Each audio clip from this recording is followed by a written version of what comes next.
Hello aspirants, welcome to AKSIS Academy Daily Current Affairs.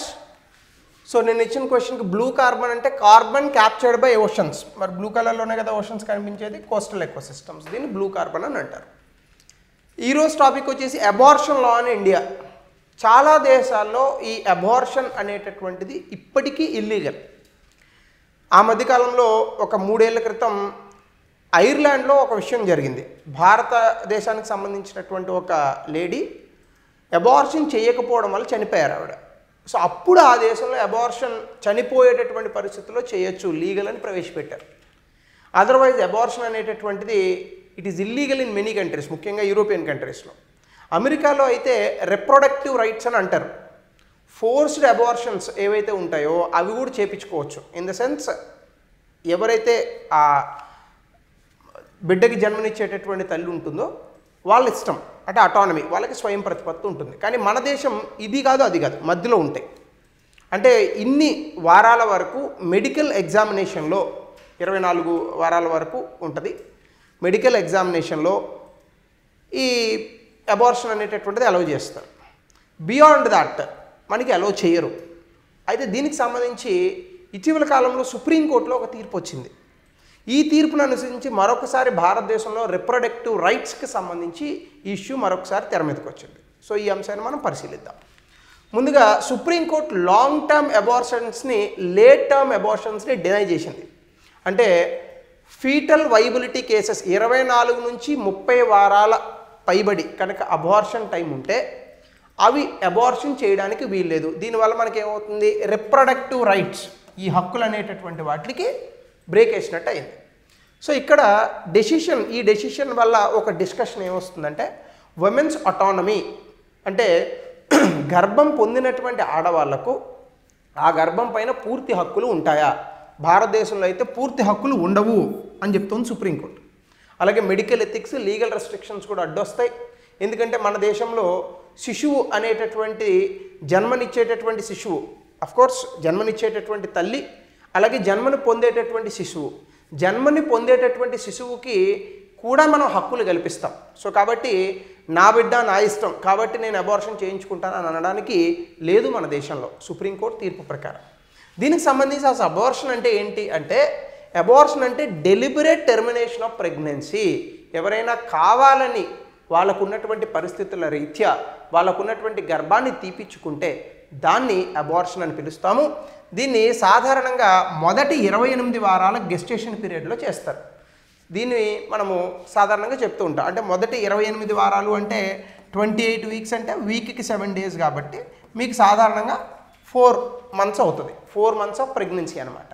4 months of pregnancy లోపు మనం abortion చేయించేటటువంటి అధికారం కానీ లేదా ఆ రకమైనటువంటి లీగాలిటీస్ కానీ భారతదేశంలో ఉన్నాయి.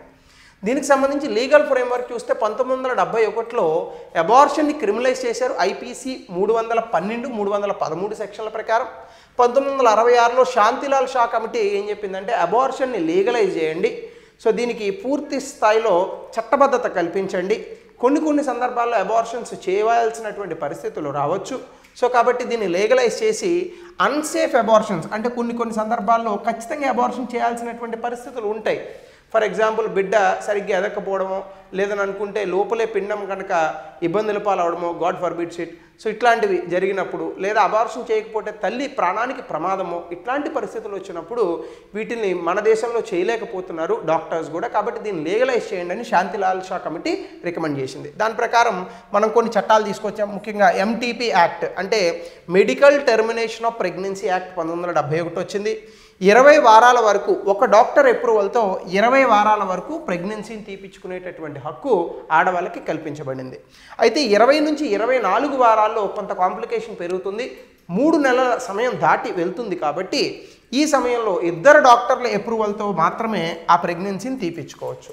కానీ 4 నెలలు దాటిన పిమ్మట, అంటే 24 వారాలు దాటినటువంటి పిమ్మట మెడికల్ బోర్డు కన్ఫర్మ్ చేస్తేనే, మెడికల్ బోర్డు ఆధ్వర్యంలో జరిగితేనే, అది కూడా సివియర్ ఫీటల్ అబ్నార్మాలిటీస్, అంటే లోపల పిండంలో ఏవైనా ఇబ్బందులు కనుక ఉంటే, లేదా తల్లి యొక్క ప్రాణానికి ప్రమాదం అని అనిపిస్తే అప్పుడు మాత్రమే ఆ ప్రెగ్నెన్సీని మెడికల్ బోర్డు ఇచ్చినటువంటి అప్రూవల్ సహాయంతో రిమూవ్ చేయొచ్చు అనేటటువంటి ఒక నిబంధన కూడా తీసుకొచ్చారు.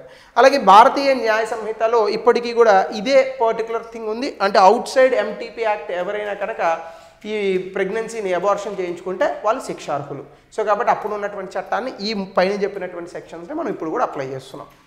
అలాగే జ్యుడిషియల్ ఇంటర్వెన్షన్స్ చూస్తే పుత్తుస్వామి కేసులో అబార్షన్ అనేటటువంటి దాన్ని రైట్ టు ప్రైవసీ అండ్ లిబర్టీగా సుప్రీంకోర్టు అభివర్ణించింది. But again this has to be read with MTP act అనమాట. అంటే 24 వారాల లోపు వరకు కూడా వాళ్ళకి హక్కు ఉంటుంది. తర్వాత సుప్రీంకోర్టు 2022 రూలింగ్లో అన్మ్యారీడ్ ఉమెన్ కూడా అవే రకమైనటువంటి హక్కులు ఉంటాయి. అంటే 20 నుంచి 24 వారాల వ్యవధిలో వాళ్ళు గర్భాన్ని కావాలని అనుకుంటే తీయించుకోవచ్చు. మ్యారీడ్ ఉమెన్, అన్మ్యారీడ్ ఉమెన్ ఇక్కడేం డిఫరెన్సియేషన్ చూపించలేదు. ఎవరైనా కూడా బేస్డ్ ఆన్ దట్ వాళ్ళకు ఉన్నటువంటి రిప్రొడక్టివ్ అటానమీలో వాళ్ళకు ఉన్నటువంటి హక్కుల్లో భాగంగా ఈ యొక్క డాక్టర్ అప్రూవల్ ఇద్దరు డాక్టర్ల అప్రూవల్తో కనుక దీన్ని టెర్మినేషన్ చేయించుకోవచ్చు. అలాగే అబార్షన్ లా గురించి కనుక మనం చూస్తే ఇండియన్ పీనల్ కోడ్ 1860లో మనం రాసినప్పుడే ఈ సెక్షన్ 312 అంటే ఐపీసీ సెక్షన్ 312లో వాలంటరీ అబార్షన్ కావాలని కనుక ఈ దీన్ని కనుక తీయించుకుంటే అది క్రిమినల్ యాక్ట్గా నేరారోపణ చర్యగా తీసుకున్నారు. ఎక్సెప్ట్ ఒక్కటి మాత్రం ఎక్సెప్షన్ ఇచ్చారు, తల్లి ప్రాణాలు కాపాడడానికైతే వాడచ్చు. అప్పుడు ఐపీసీ సెక్షన్ 312 ఇన్వైట్ అవ్వదు. అలాగే దీనికి శిక్షలు కూడా ఉన్నాయి. దాని తర్వాత మనం మెడికల్ టెర్మినేషన్ ప్రెగ్నెంట్ యాక్ట్ తీసుకొచ్చాం. ఇది శాంతిలాల్ షా కమిటీ 1964లో ఇచ్చినటువంటి రికమెండేషన్స్ ఆధారంగా ఈ చట్టం అనేటటువంటిది వచ్చింది. దాన్ని ఇటీవల కాలంలో 2021లో అమెండ్మెంట్ చేశారు. అదేంటంటే ఇర్రెస్పెక్టివ్ ఆఫ్ మ్యారిటల్ స్టేటస్, అంటే పెళ్ళి కాకుండా పెళ్ళి కాకపోయినా కొన్ని సందర్భాల్లో మనకి లివ్ ఇన్ రిలేషన్షిప్స్ అనేటటువంటి కాన్సెప్ట్లు ఇవి కూడా వచ్చినప్పుడు ఒకవేళ తల్లికి కనుక అది ఆమోదయోగ్యం కాకపోతే 20 నుంచి 24 వారాల వ్యవధి లోపల 20 వారాల లోపు అయితే ఒక డాక్టర్ అప్రూవల్, 20 నుంచి 24 వారాలు అయితే ఇద్దరు డాక్టర్ అప్రూవల్తో మనం అబార్షన్ అనేటటువంటి చేయొచ్చు. అయితే ఇది సాధారణంగా ఎవరికంటే ఇప్పుడు సెక్షువల్ అసాల్టో రేపో జరిగినప్పుడు కొన్నిసార్లు గర్భం వస్తుంది. వాళ్ళు అన్వాంటెడ్ ప్రెగ్నెన్సీస్ అవి, అంటే వాళ్ళు కావాలని అప్రూవల్తో వాళ్ళ కన్సెంట్తో జరిగినటువంటి అంశాలు కాదు. సో అటువంటి సందర్భాల్లో మనం దాన్ని తీసేయచ్చు. అలాగే మ్యారిటల్ స్టేటస్ పెరిగిన, ఫర్ ఎగ్జాంపుల్ కొంతమంది ఆడవాళ్లకు పెళ్లి చేసుకున్న వెంటనే వైధవ్యం వస్తుంది, లేదా ఇంకొకటి ఏదో జరుగుతుంది. ఇట్లాంటి సందర్భాల్లో కూడా ఆలోచించారు ఇక్కడ. అలాగే ఫీటల్ మాల్ ఫార్మేషన్, కొన్నిసార్లు పిండం సరిగ్గా ఫామ్ అవ్వకపోవడం వల్ల, అలాగే ప్రెగ్నెంట్ ఉమెన్ ఏదైనా ఎమర్జెన్సీస్ డిజాస్టర్స్లో చిక్కుకోవడం వల్ల, సో ఇటువంటి సందర్భాల్లో మనం ఈ ఎంటీపీ యాక్ట్ని even for non marital status women కూడా తీసేయచ్చు. అలాగే దీనికి సంబంధించి ఇందాక చెప్పినటువంటి కేసులు కూడా వచ్చాయి. సో కాబట్టి ఇక్కడ ఈ చిన్న చిన్న చేంజెస్ ఎట్లా వచ్చినాయంటే 12 వారాల వరకు గతంలో 1971 చట్టంలో ఒక డాక్టర్ అడ్వైజ్ ఉండేది. ఇక్కడ కూడా 2021 చట్టంలో ఒక డాక్టర్ అడ్వైజ్. 12 నుంచి 20 వారాల్లో ఆన్ అడ్వైజ్ ఆఫ్ 2 డాక్టర్స్. కానీ ఇప్పుడు దాన్ని 1 డాక్టరే చేశారు. అంటే 12 నుంచి 20 వారాల వరకు 1 డాక్టర్ అడ్వైజ్ ఉంటే సరిపోద్ది కొత్త చట్టం ప్రకారం. 20 నుంచి 24 వారాల్లో గతంలో అసలు అలౌ చేసేవాళ్ళు కాదు. అంటే గతంలో 1970 చట్టంలో 20 వారాల లోపు మాత్రమే ప్రెగ్నెన్సీని తీసేసేటటువంటి అబార్షన్ చేయించుకునేటటువంటి సదుపాయం ఉన్నది. కానీ ఇప్పుడు ఏం చేశారు, ఇద్దరు డాక్టర్ల అప్రూవల్తో స్పెషల్ కేటగిరీస్లో ప్రెగ్నెంట్ ఉమెన్కి అబార్షన్ చేయొచ్చు. 24 వారాల వరకు దాన్ని పొడిగించారు. 24వ వారం దాటిన తరువాత చేయాలి అంటే 1971లో అసలు లేదు.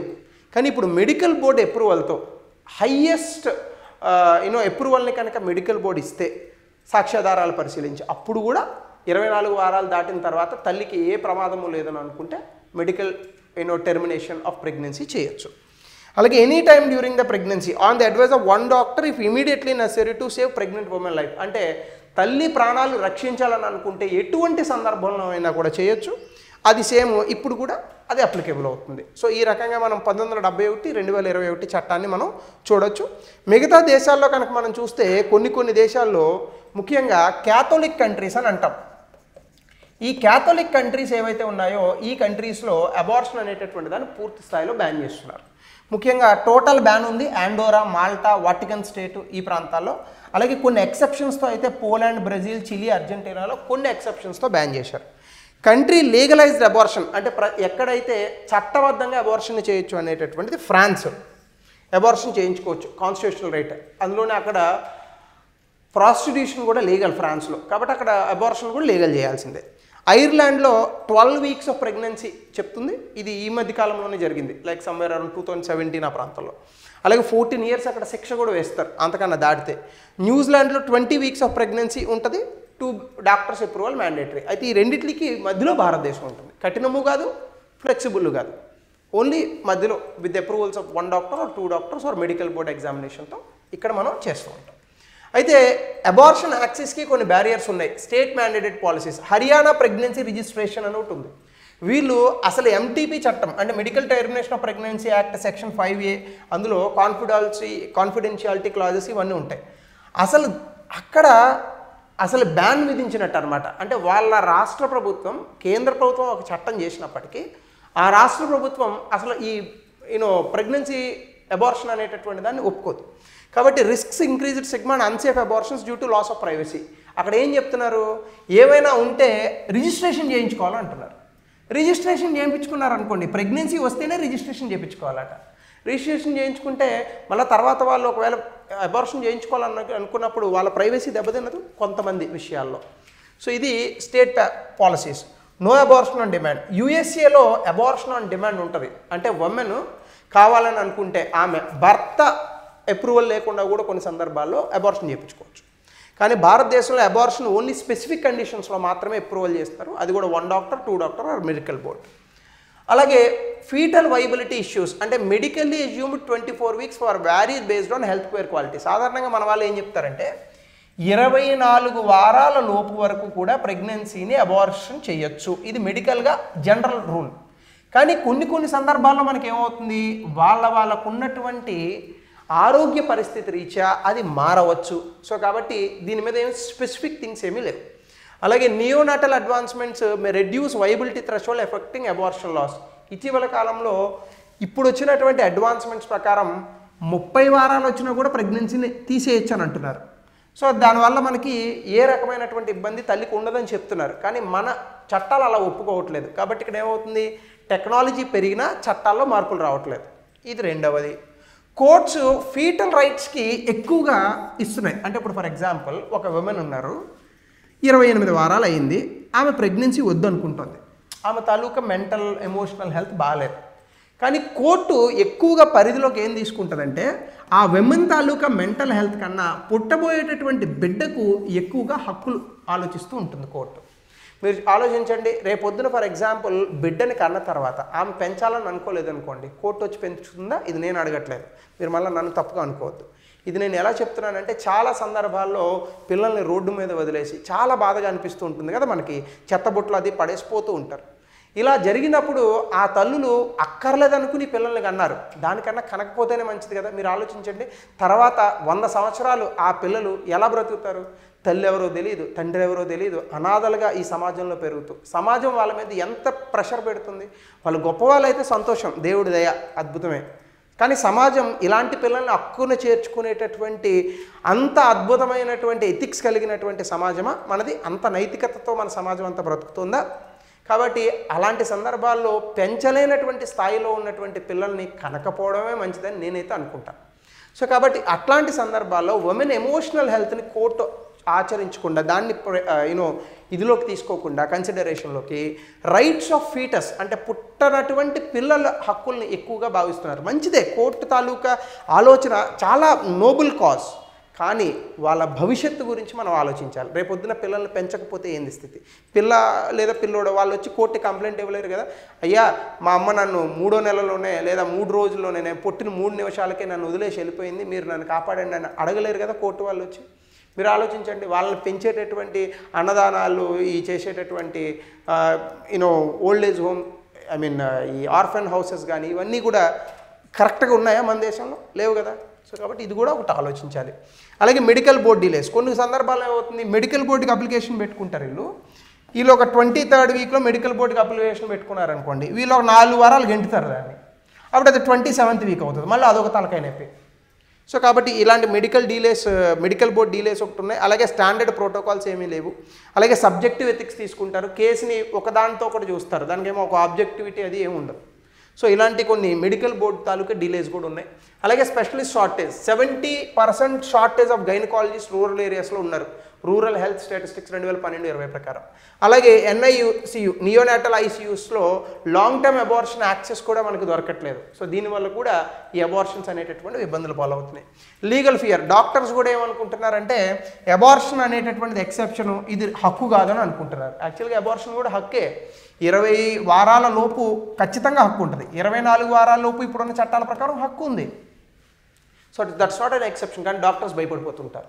సో ఇటువంటి సందర్భాలు కొన్ని హాస్పిటల్స్ అయితే అన్మ్యారీడ్ ఉమెన్ని అసలు పోలీసుల దగ్గరికి వెళ్ళమంటాయి. వాళ్ళు పోలీసుల దగ్గరికి పోకూడదనే కదా పాపం అబార్షన్స్ చేయించుకునేది. ఓకే, వాళ్ళు తప్పు చేసినారు, రైట్ చేసినారు, తర్వాత సంగతి. బట్ అలాంటివి జరగకూడదనే కదా అబార్షన్ చేయించుకోవాలని అనుకునేది. సో కాబట్టి ఇక్కడ ఒక క్వశ్చన్, ఎథికల్ క్వశ్చన్ ఏమొస్తుందంటే rights of women or reproductive rights of women versus rights of foetus. So ఇది వస్తుంది. సో ఇందులో ఎవరికి ఎక్కువ ప్రాముఖ్యతనివ్వాలి? ఒకవేళ ఆ తల్లి ఆ బిడ్డను పెంచనంటే మరి వాళ్ళ తాలూకా రెస్పాన్సిబిలిటీ ఎవరు తీసుకుంటారు? అలాగే స్టిగ్మా, కొంతమంది ఉమెన్ లాంగ్ టర్మ్ అబార్షన్స్ అడుగుతారు, కొన్ని సందర్భాల్లో అవి జరగవు. అలాగే అన్మ్యారీడ్ ఉమెన్, మైనర్లు, విడోస్ వీళ్ళందరూ కూడా ఎక్కువ స్క్రూటినీని ఫేస్ చేస్తున్నారు. అలాగే వాళ్ళ కేర్ను కూడా డినై చేస్తుంది సమాజం. సో ఇవన్నీ కూడా ఒక స్టిగ్మాకి గురి చేస్తున్నాయి. సో ఇవన్నీ కూడా అబార్షన్ లాస్లో ఉన్నటువంటి ఇబ్బందులు. సో దీన్ని ఖచ్చితంగా మనం ట్యాకిల్ చేయాల్సి ఉంది. సో దీనికి సంబంధించి రిలేటెడ్ క్వశ్చన్ టు దట్ నేనే ఇచ్చాను. దీని ఆన్సర్ని కమెంట్ సెక్షన్లో తెలపండి. మహిళలు పునరుత్పత్తి హక్కులు కాపాడడానికి భారతదేశం గర్భస్రావాలు అనుమతించాలా లేదా కఠినమైన నిబంధనలు నైతిక మరియు సురక్షితమైన పద్ధతులను నిర్ధారిస్తాయా? 200 పదాల్లో రాయండి. సో ఇది ఇంపార్టెంట్ థింగ్ అబౌట్ దిస్. మళ్ళీ మనం కొత్త సెషన్లో రేపు కొత్త సంవత్సరంలో కలుగుతాం. Thank you.